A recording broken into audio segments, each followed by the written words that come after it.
Business और practical life के अंदर एक ही फॉर्मूला काम आती है और वो है मेहनत, मेहनत और मेहनत। कि मेरे में मेरी फैमिली का सपोर्ट, मेरे सीनियर लोगों का सपोर्ट, मेरी टीम का सपोर्ट और सबसे ऊपर भगवान का आशीर्वाद और उनकी कृपा मेरे पे रही है।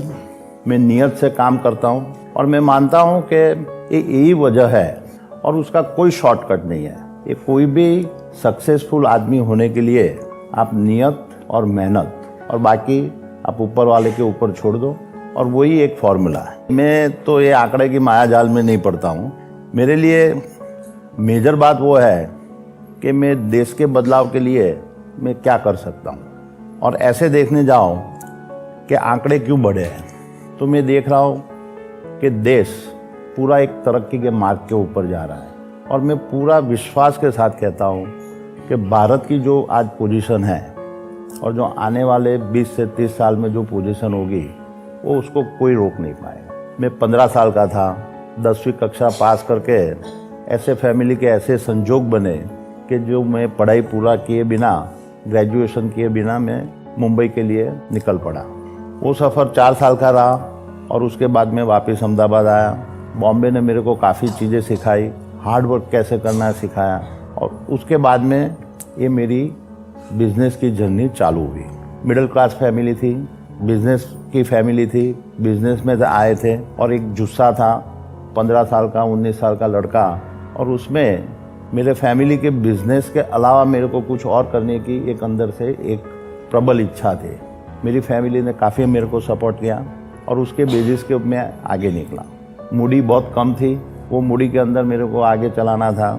मुश्किलें काफ़ी थी, काफ़ी लोग एस्टेब्लिश थे, लेकिन मैं देखता हूँ कि मेरी ज़िंदगी में अलग अलग टाइम में कई लोगों ने मेरे को मेरी सफलता पाने के लिए मेरे को सपोर्ट किया है और मैं आज देखता हूँ कि आज जो भी हूँ वो उसकी वजह से हूँ। नहीं, मैं पढ़ाई में होशियार था, मैं इंजीनियरिंग टेक्निकल सब्जेक्ट रखा था, मैथ्स में भी अच्छा था, पर ऐसे संजोग आए कि मैंने बोला कि पढ़ाई को बाद में देखेंगे और मैं बिज़नेस के रास्ते में चला गया। मैं ऐसा समझ रहा हूँ कि पढ़ाई बहुत इम्पोर्टेंट है, पढ़ाई आदमी को काफ़ी नॉलेजेबल बनाता है। मैं वो रास्ता चुन नहीं पाया, वो मेरी कम नसीबी है। मैंने एक दूसरा रास्ता ढूंढा और वो मेहनत और एक्सपीरियंस का था और वो मेहनत और एक्सपीरियंस से मेरा विजडम बढ़ाया और मैं कभी कभी शांति से सोचता हूँ कि मैं पढ़ाई और नॉलेज होता और उसके साथ में मेरा ये एक्सपीरियंस और विजडम होता तो मेरे को लगता है कि शायद मैं आज का गौतम अडानी से भी बेहतर हो सकता था। नंबर 1, नंबर 2, नंबर 3 वो तो ठीक है, एक कहानी है कि मैं ग्राउंड से जुड़ा हुआ आदमी हूँ और आज भी मेरे को स्कूटर चलाने वाला, रिक्शा में जाने वाला, बस में जाने वाला या जेट में जाने वाला, वो सब हर आदमी की मानसिकता क्या होती है उसका मेरे को पूरा अंदाज है, क्योंकि मैं वो जर्नी से पास किया हुआ आदमी। तो मेरे को आज मैं कहाँ पे हूँ, मैं कोई जेट में जा रहा हूँ तो उसका मतलब वो नहीं है कि मैं ज़मीन से मेरा पग जुड़ा हुआ नहीं है। देखो, सोशल मीडिया में काफ़ी क्रिएटिविटी चलती है, लोगों को उसको एंटरटेनमेंट भी मिलता है, मैं उससे ज़्यादा उसमें कुछ नहीं देख रहा हूँ। देखो, टाटा बिरला अपने देश के बहुत सम्मानीय उद्योग गुरु है, उन्होंने देश के लिए और देश को बनाने के लिए काफ़ी कुछ किया हुआ है और आज भी कर रहे हैं। हर ग्रुप का एक आगे पीछे आता है और मैं समझ रहा हूँ कि इंडिया की सबसे बड़ी ताकत ऐसी है कि हम कितने और नए नए उद्योग ग्रुप को खड़ा किया जाए और वही पूरी अपने भारत की ताकत है। कोई भी बिजनेस कोई रिस्क फ्री नहीं होता है। आप कितना कैलकुलेटिव रिस्क लेते हो, वो रिस्क लेने की आपकी खुद की क्षमता कितनी है। और ऐसा मैं नहीं बोलूँगा कि आज जो जगह पे हूँ और मेरे को मुश्किलों का सामना नहीं करना पड़ा है, पर आपके दिल में एक परसिवियरेंस होना चाहिए कि हर मुश्किलें आएगी, हर अच्छा वक्त आएगा, हर बुरा वक्त आएगा, आप उसमें किस तरह से अड़ग होके रहते हो और उसके फिर भी आप मुकाम को आगे लेके जाने के लिए पूरी मेहनत कर रहे हो। हर कोई के लाइफ में कुछ न कुछ ऐसे बनाव बन जाते हैं जिसको भूल जाते हैं, जल्दी भूल जाते हैं, वही अच्छा होता है कि हर चीज़ को, हर परिस्थिति को कैसे जल्दी से जल्दी एडप्ट कर लो, क्योंकि जो अपने हाथ में नहीं है और उसकी ज़्यादा बहुत चिंता करके वो उसको कंटिन्यूअसली अपने माइंड में रखना वो मेरी आदत नहीं है।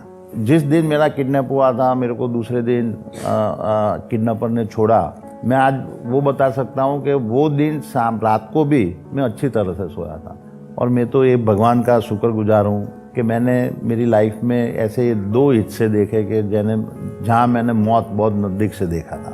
और ये भगवान का एक आशीर्वाद समझो कि जिसमें से मेरे को बाल बाल बचाया था। नहीं, वो दिन में ताज होटल के अंदर हमारे दुबई से फ्रेंड आए थे, वो दुबई पोर्ट वर्ल्ड के CEO, उनके साथ में डिनर कर रहा था मसाला क्राफ्ट रेस्टोरेंट में, और तब ये हादसा हुआ था। 10 बजे करीब ये हादसा हुआ। उसके 5 मिनट पहले होटल का बिल भी पेड कर दिया। हम खड़े हो गए और हमारे फ्रेंड की और इच्छा डिस्कशन करनी थी तो वापस कॉफ़ी पीने के लिए वापस बैठे, और वही टाइम पे ये हादसा हुआ। और मैं कभी कभी सोचता हूँ कि समझो बिल पे करके मैं लॉबी में होता तो शायद मैं वहाँ पे फंस जाता। और वहाँ बैठ गए तो हम रेस्टोरेंट के अंदर थे। और मैं आज बोल सकता हूँ कि जो ताज ग्रुप के हर कर्मचारी ने, इवन वेटर, और जिस तरह से उन्होंने काम किया था, ऐसा डेडिकेशन बहुत कम ऑर्गेनाइजेशन में दिखा। पूरी रात में वहाँ फंसा था। ताज होटल के कर्मचारियों ने मेरे को ऊपर के कमरे में, उनके पीछे के रास्ते से, किचन की साइड से ऊपर चैम्बर में लेके गए थे। पूरी रात वहाँ पे था। सुबह में करीब 7 बजे जब कमांडो आए और उनको मालूम था कि यहाँ पे काफ़ी लोग फंसे हुए हैं, तो ये कमांडो ने वहाँ से हमको पूरा प्रोटेक्शन देके होटल से बाहर निकाला। और ऐसे दूसरे दिन सुबह में करीब 7:30-8 बजे मैं निकला था।